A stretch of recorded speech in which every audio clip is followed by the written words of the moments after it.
In this video, I'm going to show you how to apply a deposit to an invoice in QuickBooks Online. Now, the first thing you have to do, you want to go to the top right here, click on the Settings cogwheel, and then click on Account and Settings.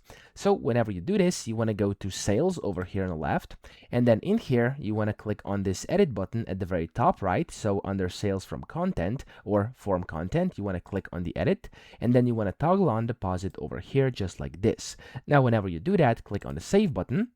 Then you want to exit these settings by clicking the X button. Settings are going to get saved, and now you basically want to go to your invoice. Now, you could go and create a new invoice if you want to, or you could just go to your invoices. So hover over More, click on Sales and Get Paid, and then in here you want to go to Invoices, and you can just click on any invoice here and click on View/Edit. Now, currently I am inside a demo mode over here. This is of course kind of a testing ground, so it is the test drive of QuickBooks, but for you it's going to look pretty much the same. This is just why there's so many info over here. This is just like some demo mode, okay? So I'm gonna go to View/Edit on a random invoice I have in here, and if I now scroll down, you'll be able to find deposit down here at the bottom right, and you can add your deposit. So for example, if I add 200 as a deposit over here, you can go and record the payment over here. So you could go and record the payment or charge a new payment, whatever you want to do here, and then I'm going to just click on the Save button over here. Now, of course, you must select where you want to deposit. I'm going to deposit to,